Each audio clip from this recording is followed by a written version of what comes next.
Olá, pessoal! Iniciando aqui mais um curso preparatório para a sua aprovação no exame da OAB. Você sabe que eu sempre estou aqui tentando te ajudar a buscar a tão sonhada carteira vermelha. E hoje a gente vai dar um passo importante aqui para fazer uma grande revisão de direito administrativo, que é, de fato, uma das principais matérias cobradas no exame da OAB. Então vamos juntos aqui, eu preparei para vocês um curso com as 10 temáticas mais cobradas de direito administrativo.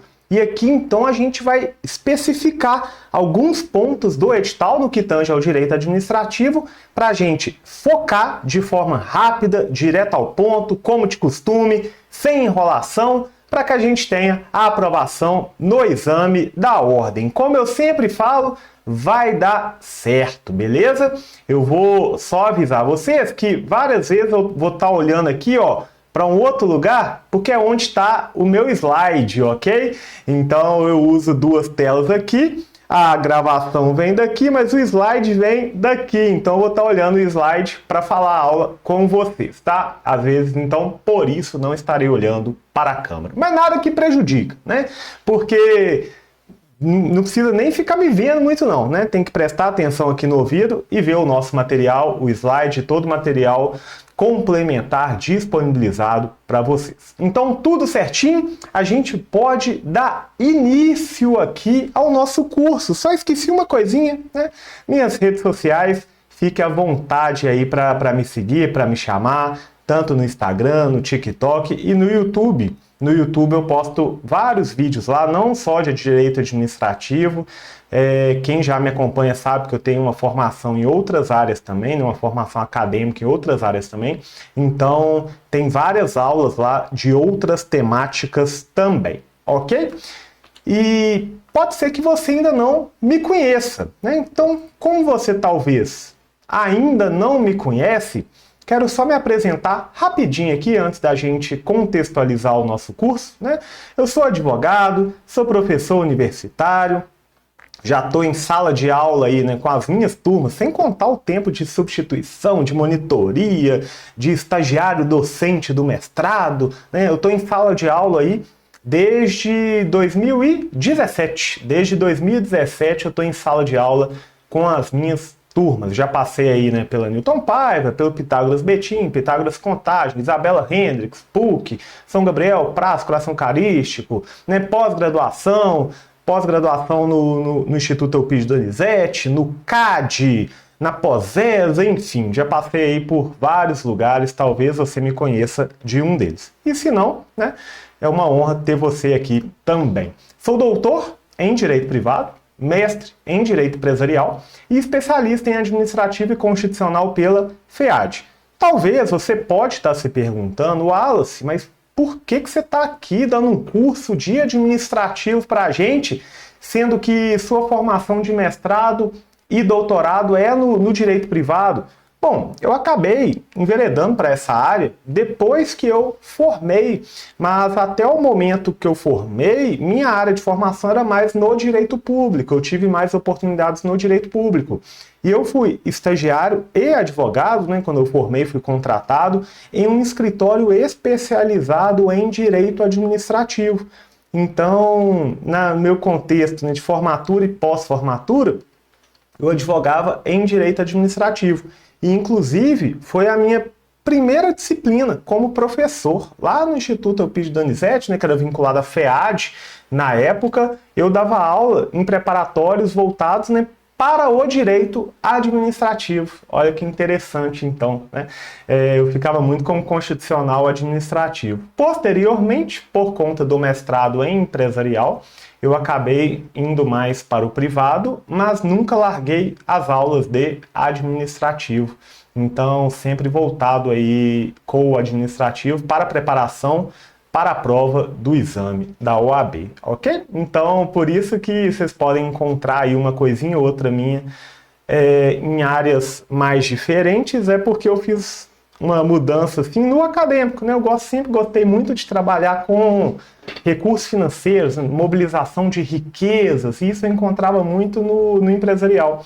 Então, eu trabalhei lá no mestrado questão de títulos de crédito escriturais, mobilização de riqueza, e no doutorado eu trabalhei captação de recursos via blockchain. São temas mais de direito privado, tá?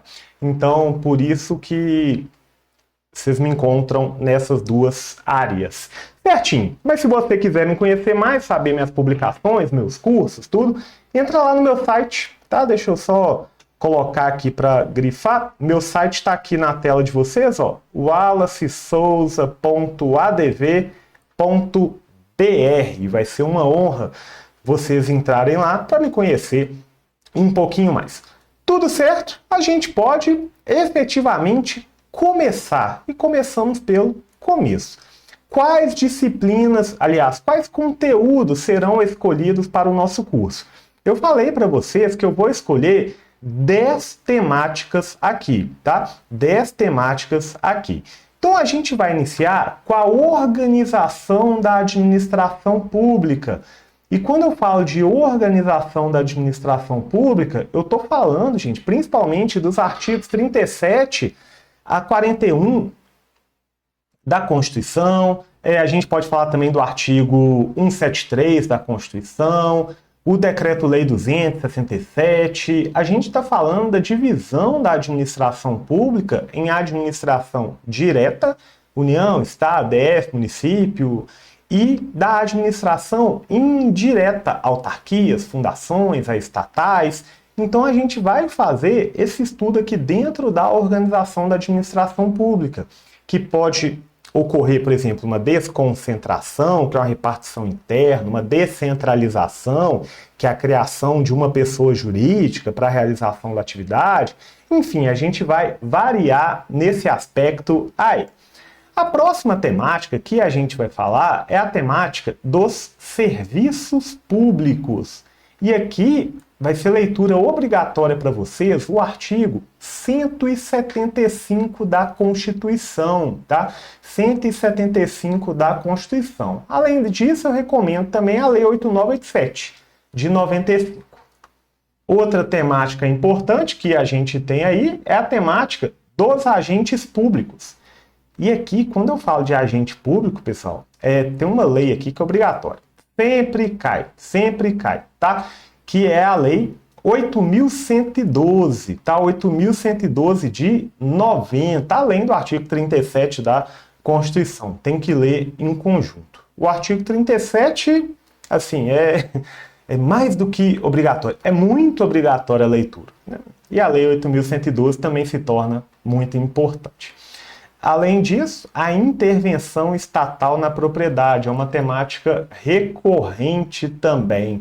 Quando a gente fala da intervenção estatal na propriedade, a gente está falando, por exemplo, de desapropriação. A desapropriação aqui vai ser um exemplo. Só que a desapropriação é uma intervenção supressiva, vai transferir a propriedade para o poder público. Propriedade privada sua vai passar para o poder público. Mas essa intervenção pode ser restritiva também. A gente vai estudar aí algumas modalidades, requisição administrativa, limitação administrativa, né? Nós vamos verificar aqui algumas modalidades.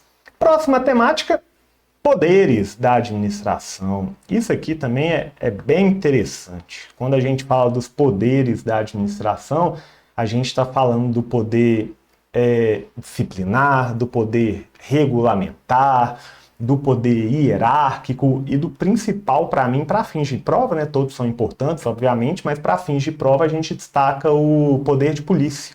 O poder de polícia, de fato, é um poder que vai limitar aí direitos fundamentais nossos. Então, o poder de polícia não tem nada a ver com a polícia militar, né? Não podemos confundir. O poder de polícia administrativo vai ser muito importante também. Além disso, um tema que cai um pouquinho menos, mas que eu sempre gosto de falar, porque ele ajuda em vários conteúdos, que é o processo administrativo. Processo administrativo que vai estar lá na Lei 9784, de 99. Não dá para descartar também, não. Licitações e contratos. Esse aqui é campeão também, junto com agente público. Licitações e contratos, gente, que é a nova lei de licitações, né, que já tem um tempinho dela aí, mas a nova lei de licitações, a lei número 14.133 de 2021. Se puder ler, vocês me ajudam também, tá? Se puder ler, vocês me ajudam muito. Responsabilidade civil do Estado, figurinha carimbada também. A gente trabalha aqui principalmente o 37, parágrafo 6º da Constituição, responsabilidade civil do Estado, mas a gente não pode esquecer também de outros dispositivos que nós vamos mencionar, casos concretos, né? Por exemplo, quando que a gente vai aplicar aí uma responsabilidade objetiva, quando vão ter as excludentes, quando vai ser a teoria do risco administrativo, teoria do risco integral, enfim. Isso aqui vai ser um tema de destaque também. Atos administrativos e controle da administração é um tema que cai muito junto com outras matérias também, né? Tem alguns artigos da Constituição aí que vão ser importantes. Mas ato administrativo é a forma que a administração pública age, né? Ela age por meio de atos administrativos. Mas a gente tem que lembrar que nem todo ato da administração será administrativo, tá?